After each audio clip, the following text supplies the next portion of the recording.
Petunjuk penyelamat kita dan menurut ajaran Ilahi,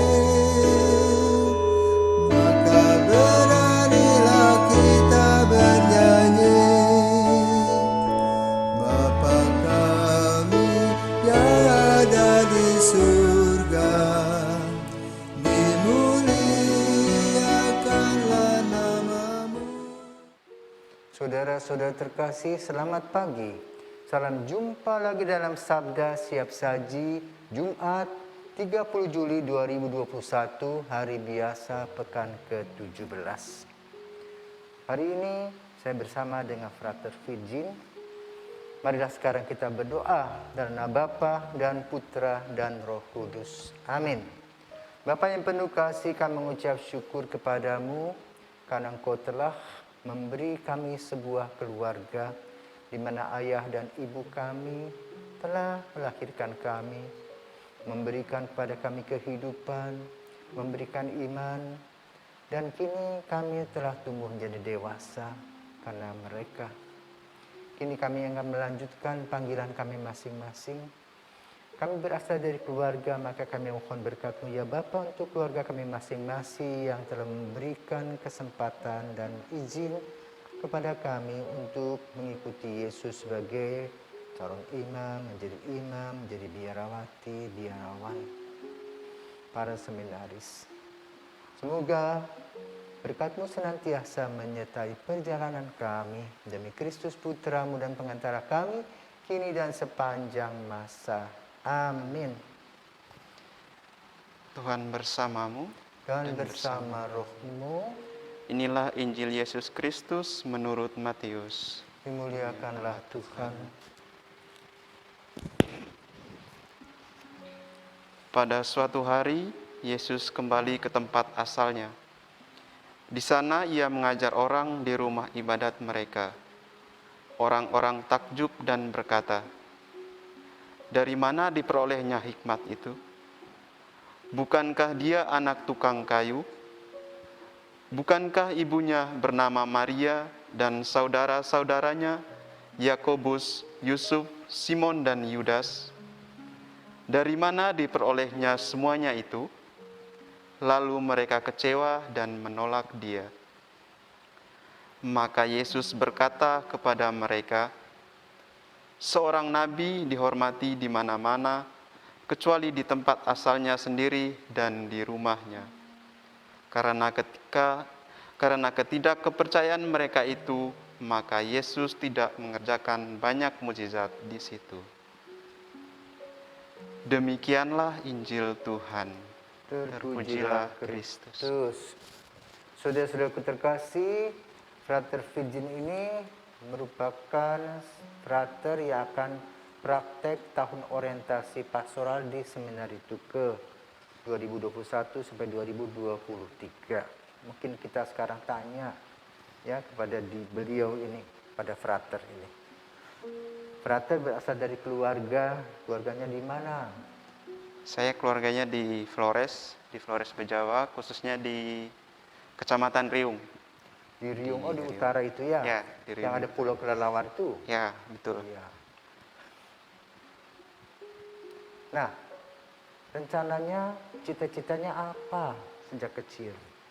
Saya dari kecil itu, kalau saya boleh bercerita, waktu kecil itu saya ingin sekali seperti seorang imam, menjadi seorang imam. Jadi waktu kecil itu, ketika saya masih kecil, saya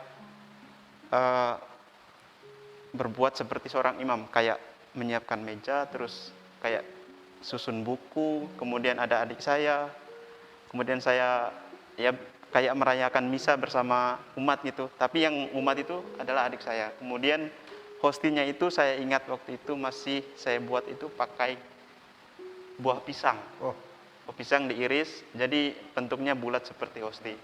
Kemudian saya bagikan ke adik saya. Dari pengalaman itu, kemudian saya ke gereja, kemudian saya lihat juga sosok imam. Jadi saya tertarik untuk menjadi seorang imam. Saya mengikuti Yesus. Saya masuk seminari itu, saya dulu kepinginnya ketika tamat SD, saya ingin untuk masuk SMP di Flores, di seminari Mataloko. Tapi karena orang tua tidak mampu, jadi saya mengurungkan niat saya masuk SMP seperti teman-teman saya, seperti biasa. Kemudian setelah tamat SMP, saya melanjutkan di Seminari Roh Kudus Tuke di Bali ini. Itu juga berkat kebaikan orang-orang di sekitar saya, kebaikan keluarga, juga kebaikan para donatur juga. Oke. Hari ini kita mendengar dari Injil, ya, bahwa seorang nabi tidak dihormati di tempatnya sendiri. Nah, pertanyaannya, apakah kamu siap kalau aku jadi imam? Kamu tidak menghormati engkau? Kalau ditanya seperti itu, pastinya saya siap. Karena menjadi seorang imam itu resikonya banyak. Apapun yang orang katakan, apapun yang akan saya terima, itu adalah bagian dari risiko dari pilihan saya. Ketika saya memilih untuk menjadi imam, ada banyak risiko, ada banyak tantangan yang harus saya hadapi. Tetapi saya percaya bahwa semua tantangan itu akan menguatkan saya untuk terus mewartakan Tuhan. Oke, sekarang bagaimana terdapat perhatian tentang Injil yang tadi kali kamu baca itu, yaitu Matius 13 ayat 54 sampai dengan 58. Silakan. Injil hari ini itu dikatakan bahwa Yesus ditolak di tempat asalnya. Jadi ketika saya membaca Injil ini, saya teringat juga akan pengalaman hidup saya ketika saya menjalani panggilan ini. Memang banyak tantangan, banyak cobaan yang harus saya alami. Tetapi saya percaya bahwa dengan kekuatan Tuhan, dengan saya berserah kepada Tuhan, semua yang akan saya capai, yang akan saya inginkan itu pasti tercapai. Maksudnya dengan kekuatan Tuhan, dengan saya berdoa kepada Tuhan, maka semua itu akan terwujud. Yesus juga dalam Injil hari ini juga itu menginginkan agar setiap orang itu bahagia. Jadi apapun yang kita lakukan dengan berserah dalam nama Dia, apa yang kita pikirkan, apa yang kita lakukan pasti akan memperoleh sesuatu yang baik ketika kita berserah pada Dia. Jadi tantangan, entah itu ditolak, entah di tempat asal ataupun dimanapun kita berada, yaitu bagian dari risiko dari suatu pilihan. Ya, jadi saudaraku terkasih, pelayanan Yesus bertujuan bukan untuk dipuji. Dia tidak mencari pujian. Yang diperlukan oleh Yesus adalah Dia mewartakan kabar gembira bahwa Allah telah memberi putranya menjadi manusia untuk menjadi juru selamatnya. Maka Yesus mewartakan segala sesuatu sesuai dengan kemampuan manusia. Dalam sabda-sabdanya, misalnya sabdanya di bukit, sabda bahagia, Dia mengungkapkan tentang bagaimana seorang bahagia kalau dia lepas bebas.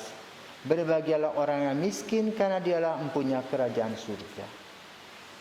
Dia juga mengajak duduk orang-orang yang berasal dari petani, lalu berbicara tentang ilalang dan gandum yang digambarkan sebagai kerajaan surga.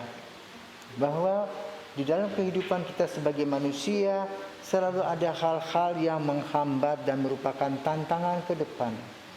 Tuhan memberi yang terbaik, tetapi kita sering menganggap tidak ada, bahkan melawannya.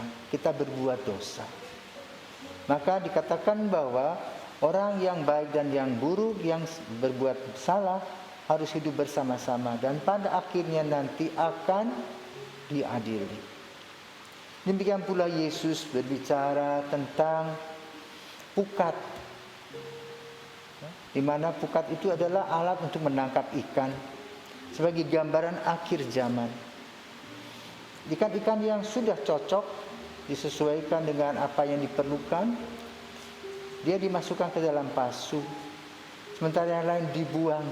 Nah, ini menggambarkan bagaimana kita harus berusaha untuk baik. Artinya mengisi hidup kita dengan sungguh baik.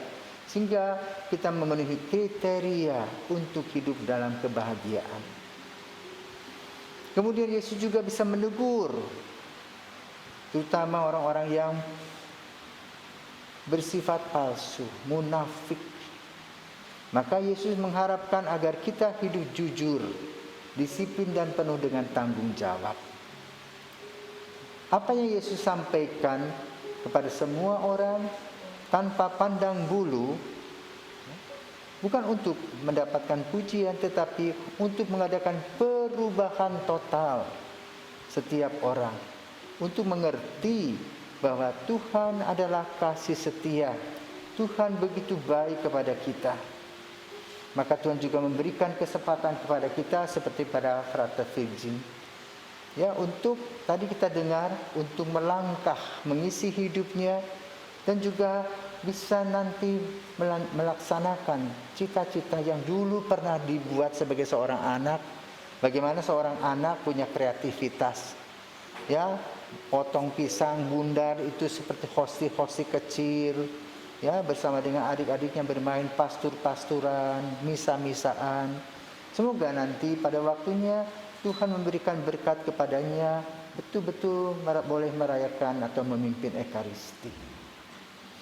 Maka kita perlu mendoakan frater ini juga bersama dengan para frater yang lain, sehingga pada waktunya nanti mereka boleh menjadi imam. Dan kami yang sudah uzur ini boleh katakan sudah mulai usianya lanjut, sudah tua, sudah angka 60-an, memasuk 70-an itu, boleh katakan boleh beristirahat dan melihat dengan bangga saudara-saudara muda yang boleh melanjutkan dan melaksanakan tugas sebagai imam-imam Yesus. Semoga kita semua diberkati, dan jangan lupa saudara kita kasih, siapkan juga anak-anakmu untuk terbuka kepada Yesus dan boleh mengikuti, ya, menjadi calon-calon imam, biarawan, biarawati. Selamat pagi, Tuhan memberkati.